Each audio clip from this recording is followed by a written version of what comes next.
would I have been able to do that with let's say even a small percentage of Conor's wealth? Let's say I would have made $100 million. You know, would I have been able to keep up 11 or 12 title defenses and all this sort of stuff? Probably not. I'd probably be dead. You know, I died of a drug overdose with no money. You know, like that was funny. That was funny. I shouldn't have laughed. That was real funny.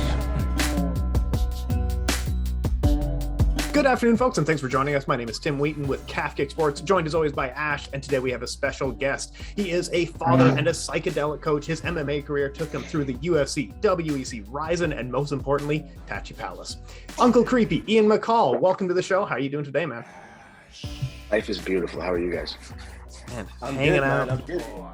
I'm gonna go straight into it. Yeah, how does one become a psychedelic integration coach? Oh man, for me, got to do a lot of drugs.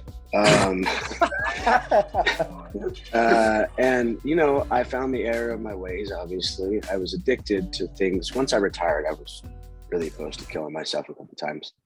Like I know what guns taste like, if that makes sense. Yeah. And I have a great story. Sure, I have a world title I won and all this stuff I've been through. But through all that, I became a monster. I became crazy, and I had to be fixed. And psychedelics is what pushed me in the right direction. And then I started going down that direction. I mean, at that time, I was friends with Rogan. I was on his show like 3 times, and obviously, he's always talking about psychedelics. I was a drug dealer my whole life. My dad smuggled cannabis around the world in the 70s, and my brother and I did the same. So it was, but we're cannabis drug dealers, a little different, you know, part of that culture. And I knew psychedelics was going to be such a big business, but I knew that it came with a lot of responsibility. If you know, psychedelics are the thing that taught me, like, look, Peter Pan, it's time to grow up. It's time to get over this whole fighting thing. You were champion years ago. Let's not do this anymore. It's embarrassing. And I was broken. And I did. And I got into microdosing, and I got into more, a much broader understanding of how the body works, how chemistry works, neurochemistry, just chemistry as a whole, I guess. And I have a lot of smart friends. I'm like the smartest monkey in the room. And then they just like feed me chips and, you know, like teach me things. I through the process of healing, I was able to learn enough information. I was able to educate myself enough for the first time in my life, being on the spectrum, or, you know, having learning disabilities. I'm not very far on the spectrum. I didn't learn anything in school ever. Like, I learned how to fist fight. I learned how to beat the shit out of people in private school. And then, you know, that transitioned into like the Cheech type story, where my brothers, my friends were bringing me around to just beat people up the whole time. That's all my whole focus was martial arts. But I love science. So I was able to kind of be alone and hang out with many people, just educate myself. I started dating a UCLA professor and scientist. I started learning everything in psychedelics I could, because I get back to the spectrum part. You get a little obsessive. That's a trait that I picked up from that whole thing. And I got obsessed. About the last time I was obsessed, I became the best in the world at something. I was fist fighting, very selfish pursuit. This new one with this newfound sense of loss of ego or death of ego. Ego is always there. It's important. Mm-hmm. But I was able to kind of crack what I had of an ego, but I still like to do it a couple times a year. But I was able to just learn everything I could. I mean, I started with the political side of it, working with Decrim California, which is the decriminalization effort for mushrooms. I started working with churches. I started preaching about it on social media with my blue check mark. And I learned enough where finally I can coach people. Just like martial arts, if you want to learn how to fist fight, I got you. Really, I have a master's degree in that for sure. 34 years of experience. But I hated fighting at one point because of the monster I had to become to do it. And I was over it. I was like, I don't want to, I'll coach fighters from a psychedelic perspective. I'll bring them to the jungles to heal. But I just didn't, I don't know. I fell out of love with fighting a long time ago. And through my work with ayahuasca, fell back in love with it. Also through my missteps in legitimate business in psychedelics, which is it's a new industry, and it's this whole thing where I don't have an education, a real one. I don't have a plaque on the wall. This is my plaque on the wall, That's fight right. training fighters. But I'm not a doctor or scientist, So I realized, through failure in business, really big failure, loss of millions of dollars, 6-figure salaries, that I'm not allowed in certain meetings. I set up the study with Johns Hopkins University and the UFC, but they're like, cool, bro, close the door. I write the programs for a big ketamine company for doctors and clinicians to work with ketamine clients. I can't work with the same clients because I don't have any degree. And if my mom's like, just go back to school, you're retired. I'm like, just go to school, no problem. It would take me 10 years because you're an MD, man. It's cool. I would end up being a doctor and getting a master's and being a professor or something, because I also don't like college kids. So that would be a big part of it. They're so obnoxious. It's just crazy, especially now. Like, I look at colleges and I'm like, whoa, it's really gnarly. My buddy's, one of my best friends growing up, was a physics professor at USC. And even like just him, like, you send really fucked up things to your friends in text message or on Instagram or whatever it is. At one point, we were all like, he stopped sending stuff back, and he's like, "Hey, you can't send me that shit. That's you cannot do that, bro. If one of these kids sees it, I'm gonna get fired." I'm like, it wasn't that bad, like, man. But it's just life. So, what I'm getting at is, I'm not educated in those realms, but I know a lot about healing. I've worked with spiritual teachers and religious scholars from the 60s that wrote books, and all these amazing scientists and researchers and healers and shaman. And I've just been able to travel the world and pick up a bunch of knowledge from these people. And in turn, that's led me to be able to work with people like Kelly Slater or these other surfers, Giorgio and Izzy Gomez, fighters like Mark. Boss Rutan just posted for us. That's a good one. And I've used to sell Boss weed, give him products, like, it's an amazing place to be in with this, because I get to walk in like this, Cheech and Chong. There you go. Yeah, that was just a couple days ago. Yeah, that was dude, I got so high with Cheech and Chong, I thought I lost my goldfish.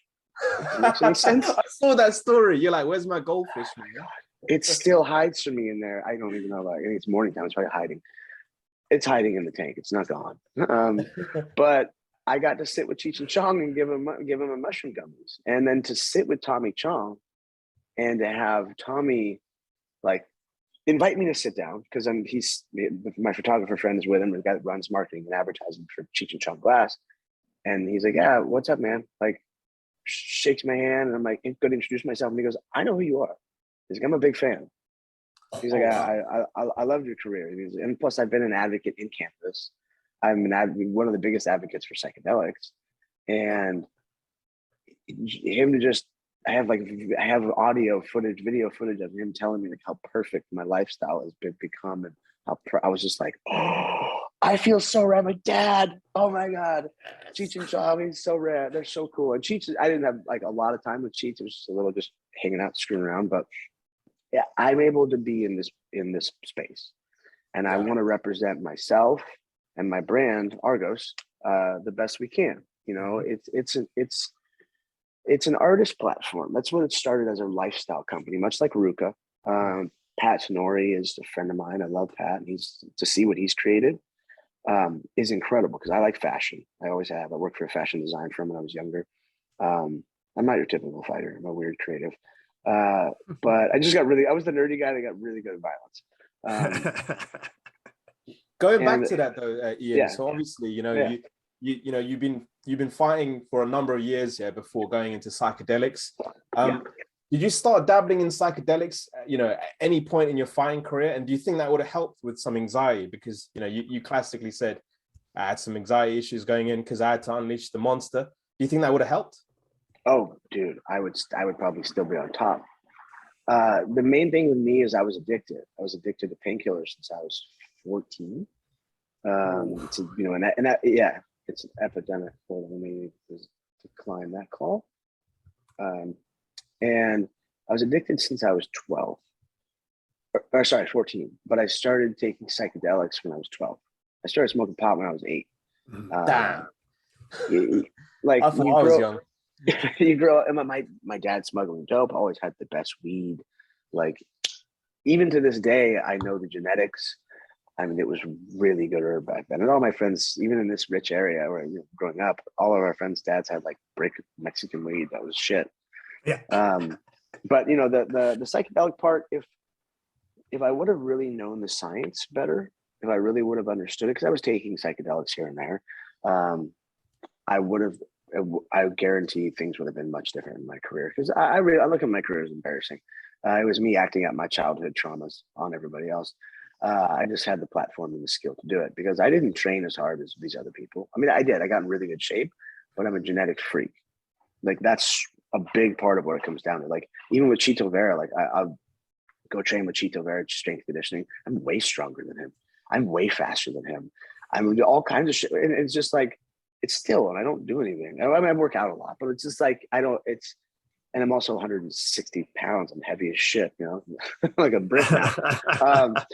But I was able to get away with this stuff at a certain time where I'm sure now, if it was put me back in the space now with who I am, I'd be really unstoppable, because some of us are just, I hate to say better at that, better in those regards. My resting heart rate's like 35. You know, yeah, and that's just natural. That's just natural. Yeah, so it's, you know, and I've been fine-tuned to be this vehicle my whole life. It's just, you know, but whatever. The microdosing part now, it's my gift to the world. My life is an example of what not to do with these fighters. Fame only gave me a bad attitude and some money. You know, it didn't do anything good for me. So if I can be the guiding light, having people like Chuck Liddell and Rashad Evans and Dean Lister and Cain Velasquez when he gets out, who all want to work with me, who are all like, hey, can I be a coach with you? I'm like, yes, that's why I'm doing this. 100%, because, you know, these guys, and I work with the UFC hand in hand. They know what I'm doing. They love it. They love my gummies. If I can help these fighters become martial artists, not be fighters. The fighting thing is for douchebags. You can talk. It is. It's not good for your energy. As a person that went through it, energetically, it's not good. You're gonna perform better if you can clear the pathways and have a positive. You know, look at Tony Robbins. There's a lot of science behind all this stuff, and getting people aligned with themselves, some sort of spiritual practice, because it's not about God. You know, God's here, but it's about understanding that you have to be a good person. You have to carry yourself in certain ways. And where is the energetic output? Where is your energetic output going? But also, you know, what sort of energy are you putting in that direction? You know, and then how are you doing all these different practices of journaling and breath work and meditation and stuff. I mean, if you're a fighter, you have time to wake up a little earlier and do these practices. It will make your life better. It'll make you a better person, number one. It'll make you a better athlete. You'll be able to compartmentalize things mentally through a bunch of different techniques. And it's a lot of fun. You know, like the psychedelic part is not fun. The deep journeys. The microdosing is great because your day is efficient, you're good, you're happy. You're like, yeah, that's fun.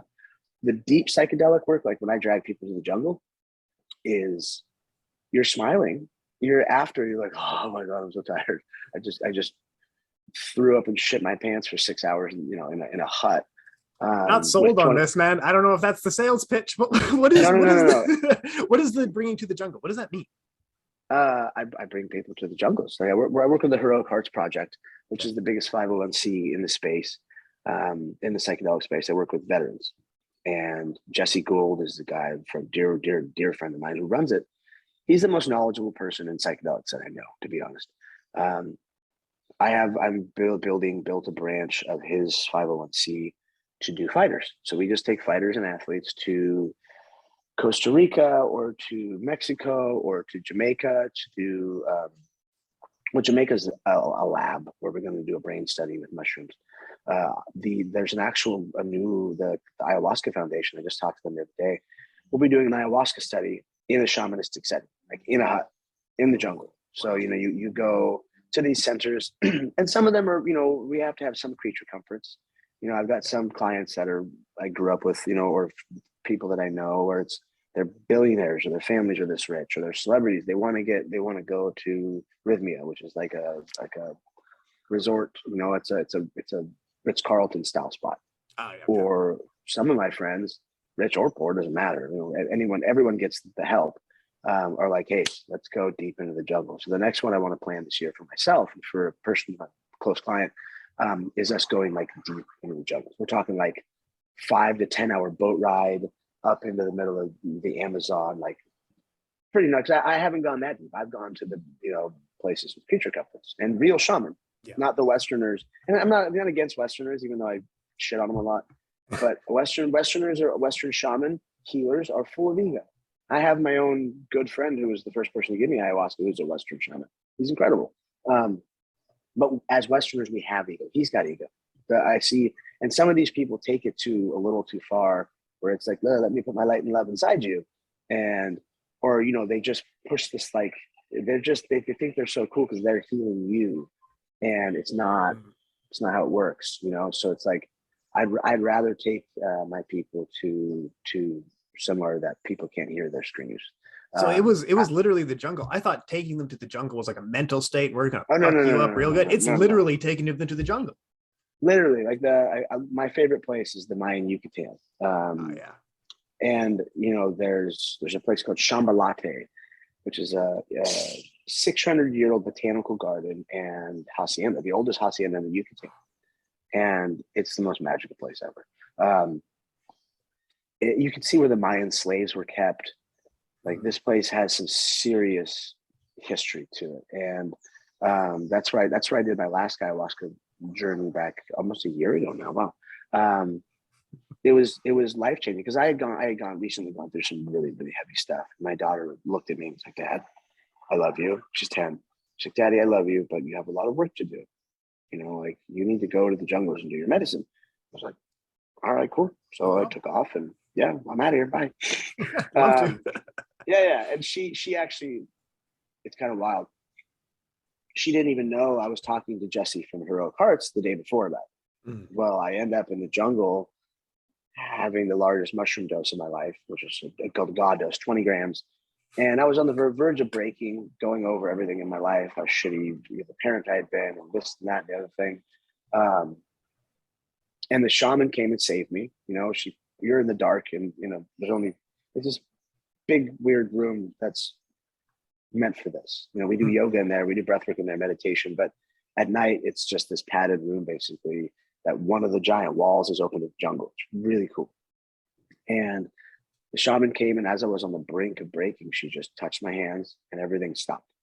And she brought me my daughter in the vision. And my daughter and I went over all this stuff, and she told me about my son I'm having, and about life coming up, and about his name. So I know my kid's name already. It makes life pretty easy.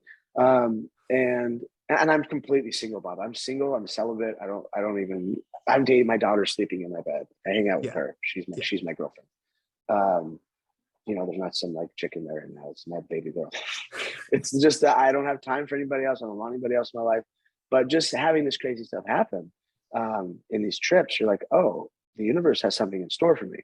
Well, I get home and my daughter said, she's like, "Daddy, I had a dream. I had a dream I was with you."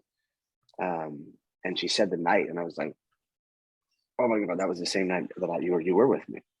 And she just laughed and like ran away, like, "Haha, whatever," and ran off. I'm sure I was that, but it's called why am I thinking the word? I can't think of the word, where everything is connected. I'm dropping my ball. The ball right now.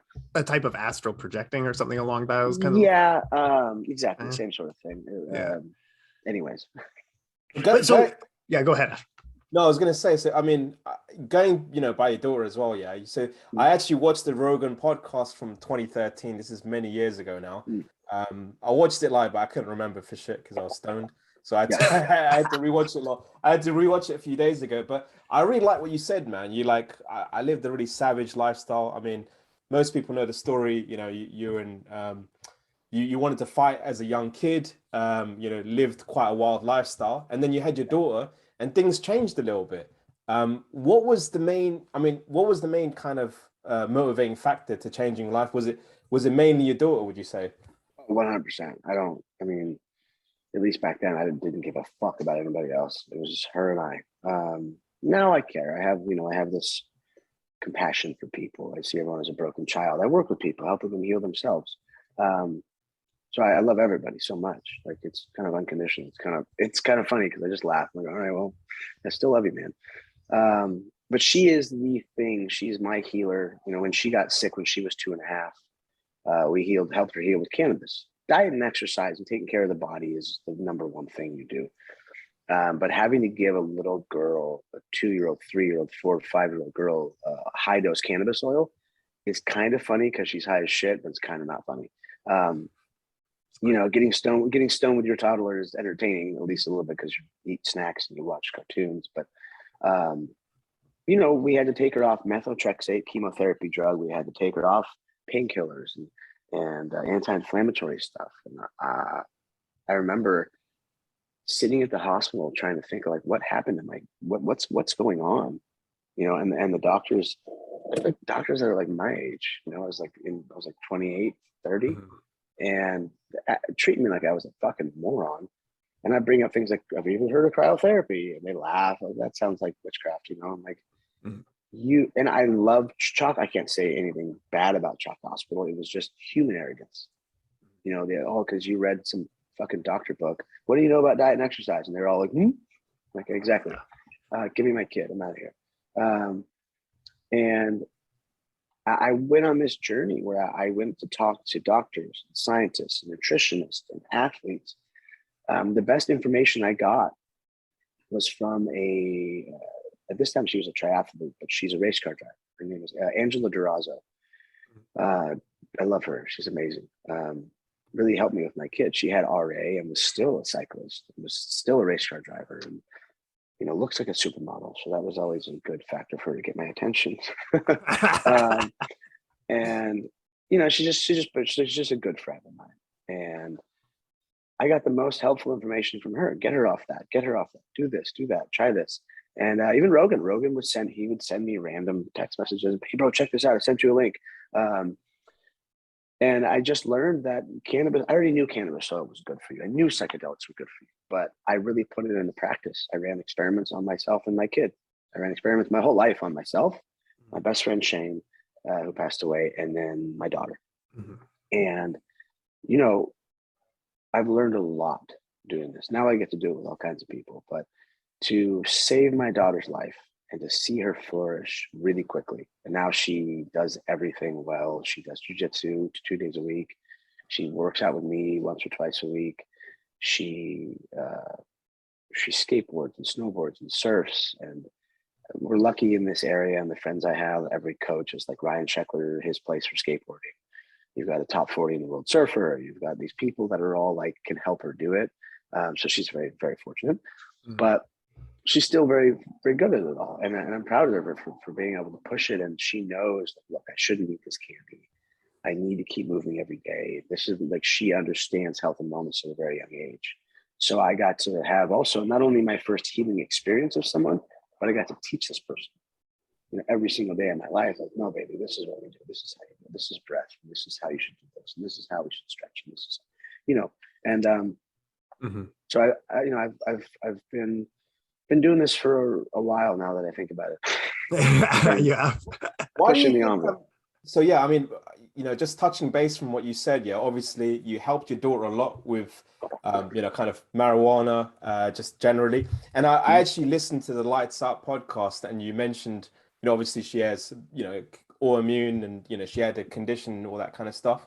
Why do you think, obviously you're a big kind of, it's a bit evident, yeah, that it helped your daughter. Why do you think there's so much kind of a negative connotation with marijuana kind of medication, even now? It's crazy. I mean, the cannabis industry, the CBD industry, which is harmless, Yeah. is so, the FDA shut my company down. Like my buddies and I built a brand called Elixir, and now it's just no CBD. It's a plant-based pain relief cream, the only one on the market. And it's still amazing. But we, through working with the UFC, got the first FDA, BSCG, and GMP certified lab and product in CBD. Where Johnson & Johnson, all these other major companies couldn't do it. We did it. It was really expensive. And then the FDA came in and said, nope, legislation changed, you're shut down for good. So we're a licensed drug manufacturer, which is kind of cool. But you know, cannabis has been, there's been a war on cannabis forever. Have you seen Reefer Madness from back in the day? Man, the 70s adverts and stuff like that. Are you talking about that, or are you talking about just yeah.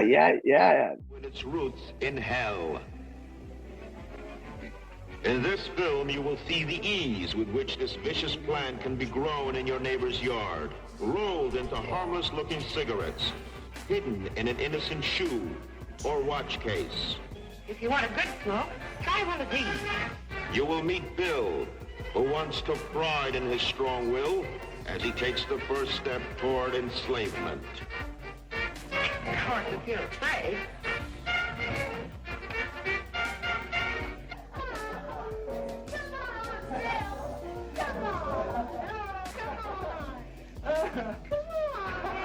Smoking the soul-destroying reefer, they find a moment's pleasure, but at a terrible price.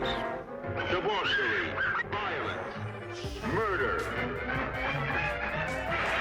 suicide, and the ultimate end of the marijuana addict.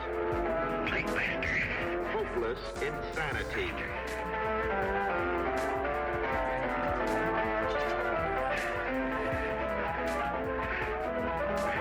See this important film now, before it is too late. Yeah, it's from William Randolph Hearst. They go, if you smoke it, you just yeah. They did something on Howard and Kumar, where they saw some. It was like a parody advert. Yes, the guy smokes some weed and he shoots himself in the head. What they were worried about was people like yourself, brown and black people, smoking weed and raping white women. That was like an actual pitch on it. And you're like, being half brown myself, I'm just like, that's pretty sure those women wanted it, but whatever. You know, just these crusty old white dudes that were just like, man, super nerds, you know, and then just they didn't like it. And it was a business move. It was to get rid of you know, hemp production, all this whole business thing, gross rich people things. And we see that with everything. We see it with science. We see it with the food pyramid. We see it with religion. We see it with financing. We see it with government. We have been lied to so much. And with the expansion in civilization and technology, it's starting with like our grandparents or great-grandparents. That's when the programming's always been there, but it's just gotten real crazy. So now we finally have this opening where we can see all the bullshit and go, oh, it's all fake. But even the CIA says we're living in a simulation. Like, oh my God, okay. Well, how are we gonna pivot here? But with cannabis, it's the demon weed, man. It's getting back on topic. It's the demon weed, and people just don't like it. And I've given up. I don't work in cannabis anymore. Oh really? You stopped? Yeah, because is this one of those like legally I'm on air? I don't work in cannabis anymore. No. I was on the cover of LA Weekly pushing my mushroom company, you know, like talking about the fact that I've had more than one run-in with the DEA. They're not coming for me. They're not. They know I'm doing the right things. I work with churches, and this product's all over the country. You know, and I see people flying with it all over the world, like pretty funny where people post a picture in Mexico and I'm like, fuck yeah, good for you. Because it's a gummy. It's harmless. And the way we did the extraction is these are meant for soccer moms. It's 1 milligram, one tiny gummy. And these are meant for soccer moms, kids in school who don't want to take Adderall, the people who don't want to get high. I just went on a walk before this and smoked a joint. It's my morning walk. I get to manifest walking through like a neighborhood full of $10 million houses. But you know, it's my morning walk in my neighborhood. It's beautiful. And not everyone's like me that wants to be stoned all the time. The much broader market is these people, the cops that take it, the politicians that take it. I was just at lunch with a city council member. It's everyone's doing it. And so the war on drugs is over. And on top of it all, or I'll show you guys. Sure. So Biden and co are handing out crack pipes. Okay.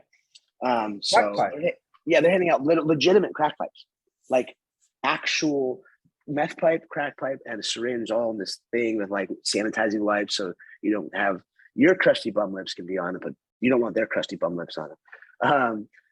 It's so weird. So this is the Argos logo from Sean Topper. We have this whole fridge. So think of Red Bull. Think of Red Bull of psychedelics. I want to have more of a lifestyle. I mean, more of a different lifestyle, more of an LA urban sort of lifestyle. Red Bull's just, it's different. We got products like this. They're little gummies. We've got 3 flavors, and they're incredible, man. They're delicious. People fucking love them. They're buying them in mass. And I tell people who first try them, they go, "Hey man, I don't get high off this. Or I don't get like that high." I'm like, what's the point? Mm-hmm. If you want to get high, take 5 of them. It's not, they're meant to take one at a time. So, I don't have parents or people freaking out. "Oh, my kid's high at school." Like, no, I can't have that. You give them one and they have 6 hours of 8 hours or 6 hours of energy, and brain clarity. They feel better. People are happy. The amount of parents that come to me and go, "Hey, is my kid crazy?" People I grew up with now are like teenage kids. That's awesome. That's the gummy. Because I only heard the audio on the Roadman Cycling podcast, so I couldn't actually see you. Yeah, can I see that again? I just wanted to. They have that fungus, that mushroom musk to them. It's a nice product, and we're doing the best work. We have wearables coming out. I want to do psychedelic film.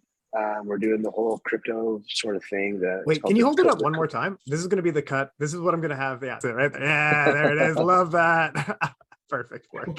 For microdosing, the specifics of what you do, I remember Rashad Evans, I think just when he was retiring, was saying this microdosing stuff has really helped me like follow up from a traumatic career of like fighting is a very traumatic thing. It's a hard thing to do. It really wears you down, but microdosing has really helped. What exactly, what is the specifics as to what's going on? What are you giving for someone like that?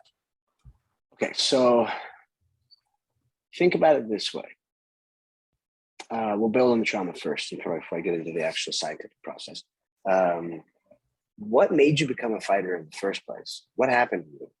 Like, you can tell me or not. I know it's trauma. People don't even need to tell me. Trauma's trauma, and it all manifests the same in our bodies. Then on top of that, you use that trauma to become the savage you are, to get into the UFC, which is hard as shit, and to flourish. Okay, but it's your job to get in your underwear and climb into a cage and fight people for blood money, and you give and receive PTSD the whole time. You're like, "Oh, I fucking win, bro." I'm like, no. It's called TITS, trauma-induced trauma syndrome. You actually hurt yourself by hurting other people. So with microdosing, now if they fight while they're microdosing, you're going to deal with that whole process a lot better. You're going to drop the fear response. You're going to, they'll be able to engage better. You're going to not only like having epigenetic neurogenesis happen in your brain with mushrooms, the production of things like brain-derived neurotrophic factor, glutamate, your prefrontal cortex, your hippocampus, these parts of your brain, that's miracle grow for your brain. Your brain is not protected. It's got a protected value to it, especially if you can blend it with other mushrooms and stuff, other anti-inflammatories. Mm-hmm. Then you have a performance benefit. So you lift it up. Like Mark, he took about 10 gummies yesterday before we sparred. And that just shows you this we can measure all this out. Not everyone wants to take them, and he takes a lot. But that's his prerogative. So I need to figure out what is the right performance dose for Mark to fight, or for whatever surfer to go surf a 70-foot wave, which scares the shit out of me. The ocean hates me. Space wants to eat me. The ocean just wants to eat me every time I go in there. So I'm kind of like, I respect it. I like to look at it when I'm high. That's about it. And so you have the protected value, the performance benefit, and then you're actually healing people from the old stuff, because trauma will embed inside of our body. So it'll embed in our tissue and it will fester, it turn into inflammation. And whether that's neural inflammation or body inflammation, it will wreak havoc in your body. It will wreak havoc in your life. It'll come out as depression, anxiety, agoraphobia, IBS, eventually cancer, Alzheimer's, things that'll kill you. What in the medium time where you're dealing with anxieties. Oh, I'm a pussy because I had octagon jitters. No, you're not. You can figure this out. It's about your traumas coming out that you haven't dealt with. You're letting these things affect you. And it's hard for people to wrap their head around. But it's just how trauma works. I'm just speaking science. And if we can get people dosed up, the creativity is also a big part. You know, your flow state is a really broad term. You have every single sense is heightened. So you can see better, hear better. You can read people better, their energies. You can, you're actually back to the fear response dropping. Your body is not afraid to get tired. So your breath is on this beautiful cycle. You're in tune as far as your reaction time is much faster because your body's in sync. Your brain is computing. You know, our brain's down here. This is our processor. Your brain is processing things a lot faster. And when you can read somebody's face, you can hear their breath, you can hear their feet, you get into this flow state, then you unlock the creativity aspect of it. You know, your body's moving like silk, you're throwing perfect punches at perfect times and kicks and everything, defending well. And then all of a sudden you pull out some trick out of the bag you've never done before, or you've only dreamt about doing. You thought this is the coolest, perfect time, and you see it and it happens because everything slows down. Yeah. You know, realistically, everything speeds up, but in your brain, in this reality you're living for this short time on this chemical, everything slows down. You're in the matrix. It's really cool. Well, what's it like the first? So this is probably more for people that have never done psychedelics. Yeah. You know, not even touched it. What is it like the first time that you try psychedelics? What's the experience like if you had to kind of summate it in words, if that's possible? If it's a microdose, I mean, I have people. It doesn't matter. It doesn't matter. Okay, so we'll do both. We'll do both. With the microdosing with this product, I had people come over here all week long. People come over and they sit on my couch and we talk and they take the product and it hits within 10 to 15 minutes. And I just all of a sudden they almost forget they take it, and half an hour later they're like, "Oh my God, this is incredible! Wow, wow!" And then they go home or they go to work and they call me the next day. They call me a couple of days later, and they come back over and they bring somebody else, and they tell me these long-winded stories, and I sit and I listen because that's my job. And just try and always, as a coach, as a kind of a therapist, I always revert the questions back at them. The spotlight's always back at them, but in a fun way to kind of help advance their microdosing protocol. With microdoses, people are always afraid, like, I don't want to lose control. I'm like, this is meant for you. This is meant for you to not lose control. Just take one, like I said. You know, you can put them in your fridge and just don't think about it. In 6 hours, you're gonna call me or text me like, this is incredible. If you want to turn up the volume, take one more or half even. You don't have to just go, well, I went from 1 to 10, because that's not smart. Harm prevention is the big thing I try and teach. Now, with a big dose, the big dose can range. It's all about setting an intention. You should have intention with every microdose you take for your day, with just everything you do. I'm going to go to the store. What's my intention? I'm going to go do this. What you should really think about it to get the energy flowing and get you to doing it properly.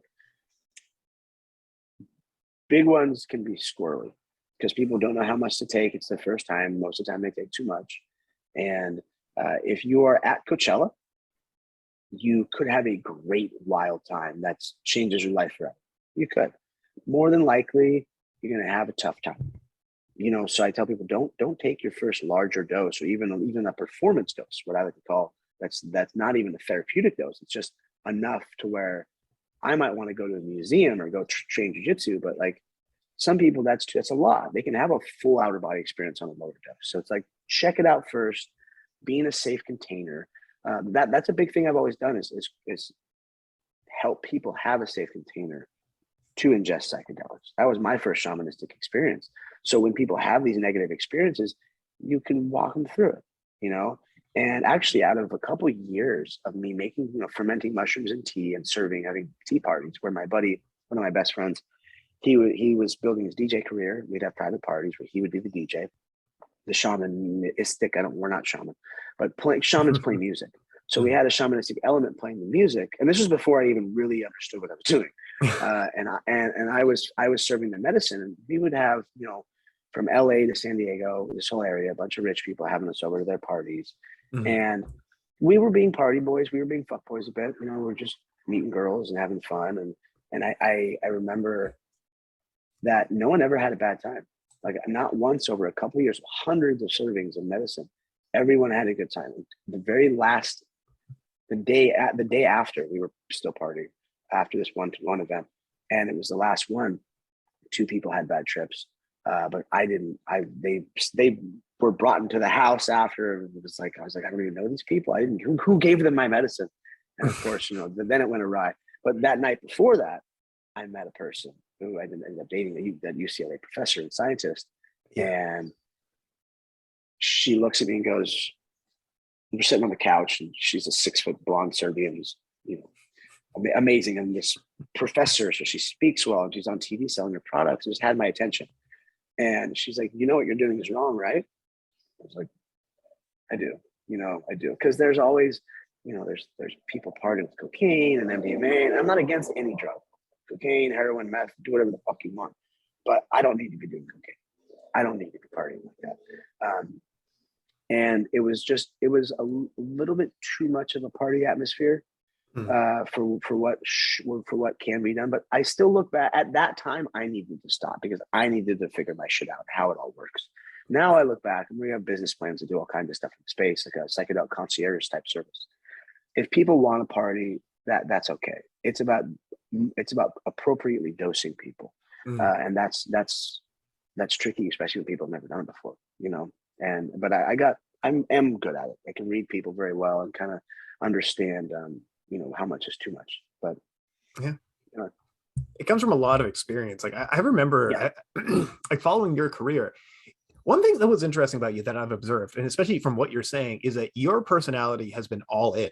Like even when you were doing MMA, you were all in. If we're doing drugs, we're doing it all in. We're going 100%. Even doing media appearances, like you did a 5-part series with Jordan Breen, and that absolutely changed the way that I looked at Ian McCall. But no one else is doing 5-part series. You were like, if I'm going to do an interview, we're fucking going for it. We're doing 100. Yeah. Like, do you find that you struggle sometimes of like, I would just like to do a normal hobby without it becoming my entire career, or whatever I'm doing it? Yeah, it's just not how it works. I can't, dabble in things. I maybe shooting my bow and arrow, bow hunting. That's a hobby because it's fucking expensive as shit. And I can't afford to go kill a bear or a moose or something like I want to. There's a bear on my floor, actually, a grizzly bear. There's one there, and then I have a grizzly bear in there, and a wolf and a lynx in there. Nice. That's cool. That's a hobby, but I'm not proficient at it enough, and I don't have the finances to go on trips to go hunting at the moment. So I guess that's it. But if I could, when I can afford again to go hunting all the time, I'm gonna go do it all the time. it's just how I do things. I want to be the best at everything, and there is no being the best at what I'm doing now. It's just so I've just had this weird competition with myself. That's awesome, man. Yeah, I want to change gears a little bit because I was really desperate. I want to ask you this. What? So, underground creepy top team, is that still a thing? Dude, thank you so much for doing this, man. Thank you for having me. Much requested by the Underground Forum. Yes, the UCTT, my loyal followers. Yeah, what does that stand for? The Underground Creepy Top Team. And these guys, I've been there forever. I've been on the Underground since 2002 or 2001, I think. But they made this themselves. They called themselves the UCTT to make fun of all the other top teams in the world. That's why all the shirts have it on it. That's why we don't make money off the shirts. Like, that's funny. We just make enough to pay for it, and then we give away tons of shirts. I mean, that something? Maybe I don't know. I don't go online and look at forums or anything anymore. The whole Uncle Creepy thing I've tried to get rid of for years because I didn't want that in the first place. The UFC loved it. They're their whole business model is professional wrestling, so they love that shit. And I was like, this is retarded. Why? So I don't mean to offend anyone who's retarded out there. The whole situation was stupid, and I'm like, why the fuck do I have this name? Chuck and them gave me the name as a joke because I always made fun of people with nicknames. I'm like, oh, you're gonna freeze me, Iceman? Or like the Huntington Beach Bad Boy. I'm like, that's the worst shit I've ever heard, bro. That's lame. Go home, dork. Yeah. And I was sober and I was trying to put my friend's son to bed. I was the sober driver. Of course, the first 2 weekends I get out of rehab for the second time. I went to Vegas and I went to Maccall College Town to see my buddies. And I didn't party. I just was wanting to see my friends. And I was trying to put my friend's son to bed after a late night of partying, and the kid was up at like 3 a.m. I'm like, okay, let me put Tristan to bed. And Uncle Ian, and everyone all of a sudden heard Uncle Creepy, and everyone sat up and was like, "That's your name, that's your name." And I was fresh out of rehab. I didn't think I'd ever fight again. And my coach looks at me and goes, "This is a couple months later." He goes, "All right, you're out of rehab. You need money, right?" Yes. All right, we'll fight this guy. And there was a guy I know I could beat. My training partner just beat him. So I was like, well, let's do it. And I wrote down Uncle Creepy as a joke. I had my fucking stupid mustache and it just stuck. And everyone, I remember, I think I shaved my mustache right after that for the first time. And everyone was like, what are you doing? Grow that thing back. This is your new image. And I just kind of went with it because I don't care. I think everything is silly and a joke. And that nickname has haunted me to now, where I mean, trying to sit in front of a bunch of intellectuals, like college type, smart people, those sort of doctors and scientists types, and they always go, wait, what? What is this name I read about you online? I'm like, yeah. And I had to explain the whole thing. So I'm honestly trying to get that whole part scrubbed off the internet like as fast as possible. I'm so glad you said that because in the screen caption would have just read Ian Uncle Creepy. We won't use it, but it must suck of like, and you're facing some guy who was like, man, this guy is small and he's awesome. So we called him Mighty Mouse. We called you Uncle Creepy. Like, what the fuck? What a ripoff. Like he got Mighty Mouse. I got Uncle Creepy. Yeah. I never liked nickname. I never wanted a nickname. Yeah. And then I'm a stand-up comedian now as I guess, you know what? That's my hobby. There you Comedy. Go. Because I don't do enough comedy to be a real comic. I was getting paid to be a comedian for a little bit. Yeah. And then I realized that I live a life of service. So me doing open mics or, going to get paid and hanging out in comedy circles all the time, it's not a life of service for me. It's I have to get this certain stuff done first where I can help people before I go back to a selfish pursuit. Because I didn't like fame and money and that whole thing. I like part of it, but it's just, it doesn't serve me well, especially in this new path I'm on. Like I need to help people before. And plus I don't want to be looked at as Brendan Schaub, where I had a comedy special after 4 years, and nothing against Brendan. I mean, for everyone does this. They go, oh, check this out. This guy had a comedy special after only 4 years. He's all right. They're pretty good, right?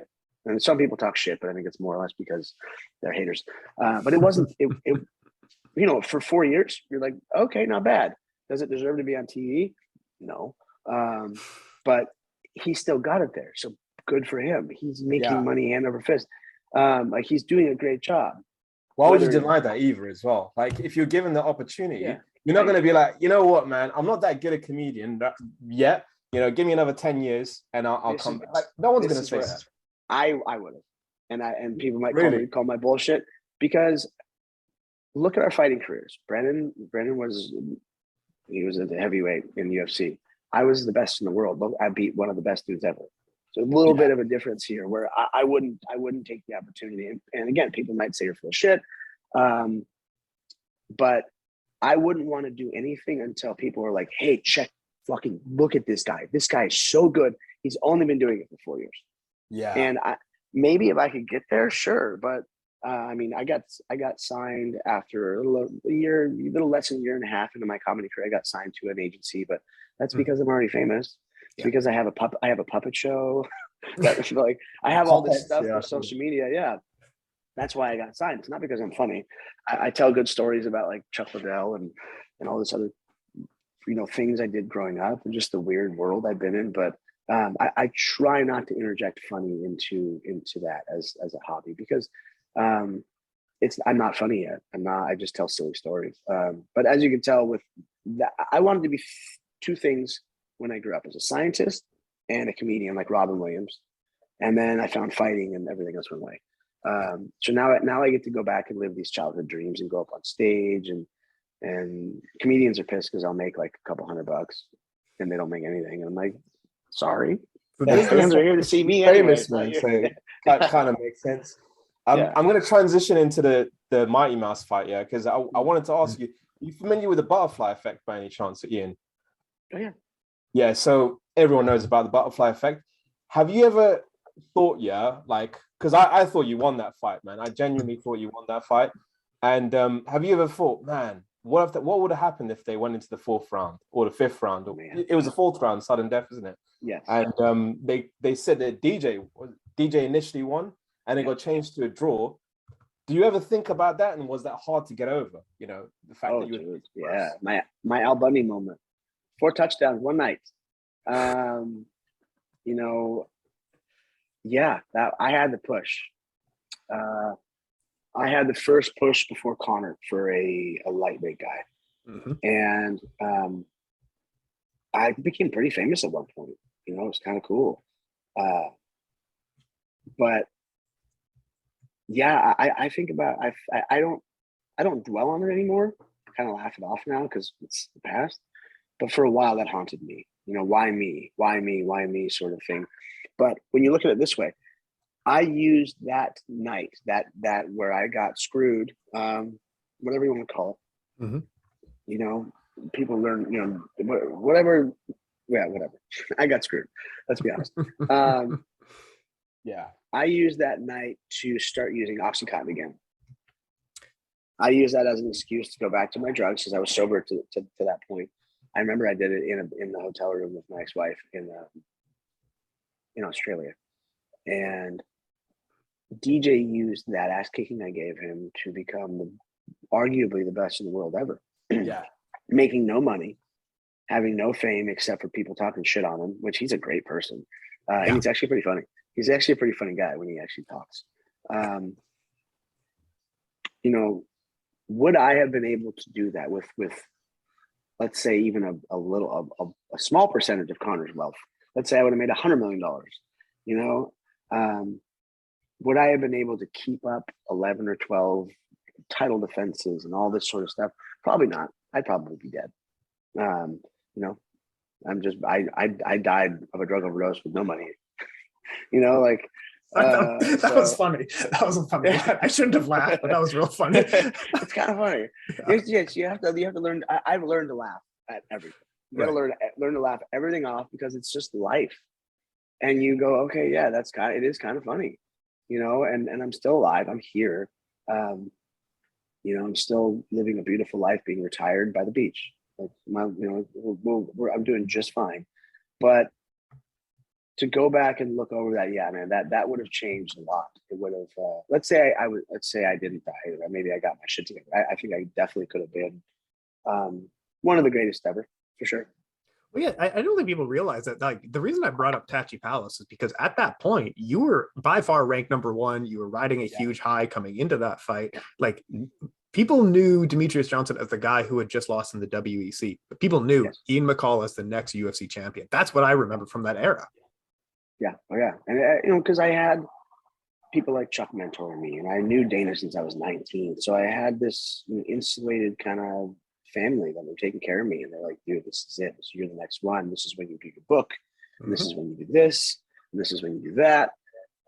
And I dropped the ball. I woke up in Chuck's $5 million house in Calabasas like a few weeks ago, his daughter's birthday. I woke up and I was like, fuck. Damn it. This dude. Like, I just I just woke up.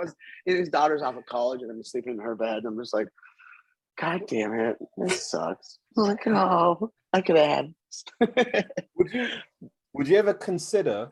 I mean, I know your fighting career is done, yeah. But say for example, celebrity boxing comes around the corner, and then they're like, yeah, Ian, we want you to fight this dude, yeah. Whoever it is, would you ever do that? Some YouTuber, some TikTok star. You guys are like this. I got offered a Floyd Mayweather fight like what? months ago. Yeah, what? and this was for his Burj Khalifa hotel fight on top of the Burj Khalifa hotel in Dubai. Yeah, I remember. Yeah. Did that fight happen? I don't think so. No, I don't think so. No. So my old manager Frank Shamrock calls me and he goes, "Hey man, what's going on?" I was like, "Yeah, we've had Frank on the show. Frank's good stuff." I don't talk to Frank that much. And I was like, "What's up, dude? What do you got? What do you got for me?" And he goes, "Would you fight Floyd?" I was like, "No." What? I was like, "No, I don't want to fight Floyd. What do you mean?" And he they liked this archetype of whatever they saw in me. And I said, okay, Frank talked me into it and make a few $1 million. I was like, sure, I'll go. That's fine. Let me go get ready. Let me go to the gym. So I go to Ruka and I start training. By the end of the week, I stepped in the cage with Chito Vera because I might as well jump back into the deep end. And Chito, he played with me a little bit, obviously. He was nice, but by the 4th round, he shellacked me so hard. My knees buckled. He was like, "You okay?" And I was like, "I don't want to be here anymore." I was like, "I'm not a fighter anymore. I've done everything over the last 4 years to say I'm on a podcast." That's not that serious. I'm yelling. We're keeping this. Dad, wake me up! No, I'm busy. I'm working. So she's in there talking shit. But is Floyd's calling her out next, I imagine. Yeah, right. And I just realized, I was like, no, I don't want to do this. I'm not a fighter anymore. And we ran sprints after, and I'm faster than Chito. She's screaming, man. You need to go. So no. She's just being difficult. But to just see how sore I got and how much I don't want to do this. I'm not into it. I'm like, I'm not a fighter. Now, would I come off the yoga mat to fight Floyd for $1 million? Sure. I'm not going to go train for it. I'm going to go keep doing jiu-jitsu and keep doing stuff because you're going to try and knock me out anyways. So this is silly. But I would probably beat up a YouTuber for some money. If I could find a YouTuber that would pay me $1 million to beat the shit out of him, I'd do it. And probably it would just be boxing. MMA would be too taxing on my body. Even a Muay Thai fight, I wouldn't want to do that. That hurts. That hurts way too much. I teach Muay Thai. So I think if Logan and Jake, I was at Jake or Logan's house not too long ago, dropping off some mushrooms. My chef works with those guys, works with Conor, and I was like, bro, I would love to beat up a YouTuber just because I think it's maybe that age group, and especially if it's only boxing. Like these kids have no idea. They're silly. They're cute and everything. But I for sure could have gone pro boxing too. I could have gone pro in all of it. So yeah, we're gonna make you richer. We're gonna cut this clip out, yeah, and just gonna tag Jake and all those lot in. Yes, I had one YouTuber. He said it on Instagram. And someone sent me his Instagram. He was like saying, "I want to fight somebody, blah, blah, blah." And I don't know what came over me, but I started looking at his post and I was like, I would love to beat this kid up. I was like, something about him just offended me. Like such a dick. So I was like, let's see. And send him a message. I was like, I'll do it. Yeah. Sign me up. I need to make some money right now. I make even a quick $500,000. You put it in my bank, we're good. I will, we can play ball. And most of them are just suck as well. Like you got like the top ends, like Logan, Jake, they're a little bit better, but most people just suck. So it will be easy money for you, right? Yeah, it would be fun to play with somebody and just like, to give me that sort of focus would be entertaining. But I don't even want to compete in jiu-jitsu. So realistically, it would be probably me just working out. Like I do yoga 3 days a week. I get up early. I like sunrise yoga. I do breath work every day.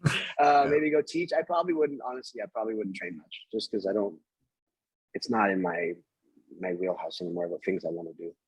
But okay, well, transitioning a little bit, because I need to ask about this guy working it on the inside of media. Who's this undefeated kid? Mark Irwin, Mark the Shark is what I've heard about him, but we need to know about him. You're working with him, right? Tell me about this kid. Is he the next? This is someone we got to pay attention to. Tell us more. Yes. So he's crazy, obviously. He does bare knuckle boxing. And he's a friend of mine. He's my friend that he's been a boxing coach around this area for a while. And he had a little bit of a pro career, amateur career. He was decent, but he knew, like, look, I'm not good enough to go pro in boxing, like to go really to the level that he wanted to, because his work ethic is insane. MMA, he's not an MMA guy. So he saw, and he's, again, back to be crazy enough to get in the ring for bare knuckle boxing. It's a perfect mold. He's kind of, using my career, the way I looked and the way I acted and the way I had the business mindset of it and the performance side. It's theatrics, a lot of it. His look, all this stuff he took he used me as an example, I guess, as you could say, because I never had leopard hair before. But he's well trained, works his butt off, and the thing is, he's a man. He's a 33-year-old man. He's not some kid. He's got big strength. He's got a really, like, his actual boxing technique is great. It's very, very good. But he has this like herky jerky offbeat timing where, like, you see his steps and you're just like, this guy's slow.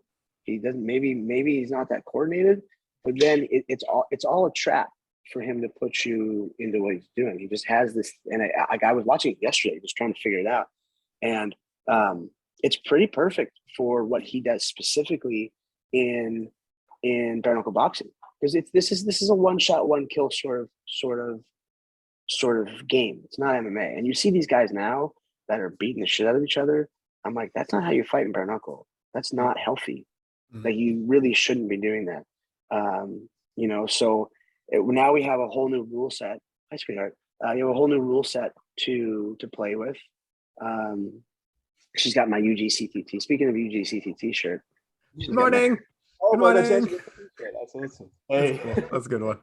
I love you. I love you. But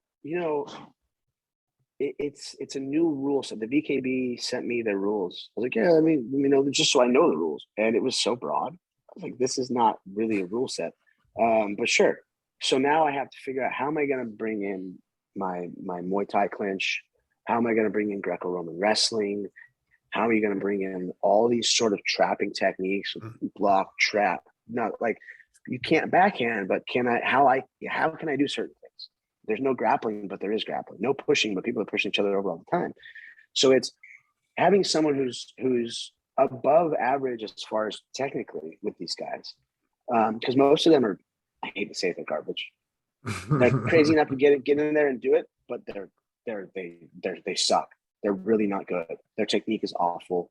Like, and I just go, oh, okay, this is a perfect highlight reel sort of setup where we can make it look like a Van Damme movie. All these people look crazy. Some of them are good. Some of them are not. Some of them are great. Like you have Brad Pickett, Johnny Bedford, people in his weight class that are the upper echelon of fighters. But getting there is going to be entertaining, because I can see Mark running through these people. And it's about negating damage and about putting on a show, but doing it like, you're trying to put this sword through this thing as fast as possible and let it bleed out. If we can have some pizzazz in there, which Mark will do, he's good at that, then we're going to make a name for ourselves. But we need to build and build and build, because even him in his pro career he hasn't been fighting long. You put him in there with a grizzled veteran like Brad Pickett, it's a tall task. I'm not saying he can't do it, at all. I train him. I've already beat Brad. Cheeto beat Brad, but man. Charlie Valencia was my first loss. He was a grizzled veteran who beat the bark off me. And it's because if you catch you slipping, these dudes like myself, I'll make you pay for it every time. But what do you think is the main kind of differences? Is it, obviously it's massive difference to pro boxing. Not massive, but some differences. Is it more to do with the guard? How do you feel like it's, you got to change in terms of your fighting style for something like bare knuckle? Yeah, we can work on high guard sort of stuff, but these, you're punching here, you're driving these two knuckles on every shot. You're trying to hit with those knuckles, and it hurts, man. Mark will be like showing me stuff and punch me with just his like wraps on. I'm like, oh, like fuck, man, ow, that's gotta hurt so bad being punched. This is Hunter, her snake. Oh, that's so cool. So it's really I'm still in the process of figuring it out. I'm in the process of watching him as many times a week as I can, and grappling with him, because I'll still grapple with him. I'll still go over clinch stuff with him, and work in that space. Yeah. She's like you. She's learned from That's you. What I would do as a kid. I would do that. Yeah. So yeah, we're trying to just sit and figure this whole thing out, because it's going to take a few fights to really go, all right, like this is what we should do. This is what we shouldn't do. Because of course he's going to get hurt eventually in this space, even when it's against a guy that sucks. So how can we make sure that it's not a knockout? How can we make sure it's not damaging forever, or it's something that it's a learning lesson? I know I got caught here. How are we going to, do A, B, and C to fix that? When is he fighting next? May 28th in Biloxi, Mississippi. Gotcha. We'll put all the links below. There you go. We're sending this out. Now, I've got one final question for you, Ian. I think my friend will kill me if I don't ask. It's a fan question from the MMA2Z podcast. Who is the biggest guy that you beat up and stole their girlfriend? Who's the guy that I... What? Yeah, who is the biggest guy that you beat up and stole their girlfriend? Man, I did a lot of girlfriend stealing back in the day. But you know what? I paid in spades with that for a long time. Like, it became just like a sex object. And I know there's people who boo-hoo. I'm like, yeah, it was kind of cool to be up on stage and have like rich or famous chicks, but I want that one, but it's not good for us emotionally. It's me acting out my childhood traumas, my sex addiction, all this sort of stuff. Yes. So sorry to take a weird turn with that, but yeah, the biggest guy, man, I don't know. That was something more, I think, more or less beating people up and like physically going, you're coming with me, was something we did like in high school, where we would literally go to parties and beat people up and go, hey, come back with us now, hop in the car. But I think as an adult, it was more or less, whose wife or girlfriend am I with on the side, or, and that goes both sides, like I had a wife or girlfriend, this one, just everyone's cheating on each other in this weird space of that life, it's not, I was just a piece of the puzzle, I guess you could say. I get what you're saying, but we're going to head on out of here. We've done, this has been almost an hour now of chatting away, man. So what I'm going to do is put all the links for everything that you've got going on in your life, your link tree. We got the ARGOS stuff. We got everything else going on. I think you're working with BetterHelp or Better You right now. Everything is going to be down below in the description. Links to all your social media as well. Tim Wheaton MMA, Ash MMA CKS, Catholic Sports Podcast, joined by Ian McCall. Ian, get the last word here. You got 3 minutes left. Let the folks, where can we find more of you? Go check out my Instagram, Ian McCall, or look at the McCall method. You can message me on either one. My McCall, the Instagram is not really used very much at all, but go if you want to book me for sessions, go on themccallmethod.com. We can talk about sports performance, healing, the whole gamut of things that I do. And go check out ARGOS, my brand, ARGOS. It's ARGOS on social media. ARGOS was the ship that Jason and the Argonauts took through Greek mythology to capture the Golden Fleece. And psychedelics are all tied back to ancient Greece. So you want to go down that rabbit hole, figure it out yourself. But yeah, thank you for checking this out, man, and many blessings. Thank you so much for your time.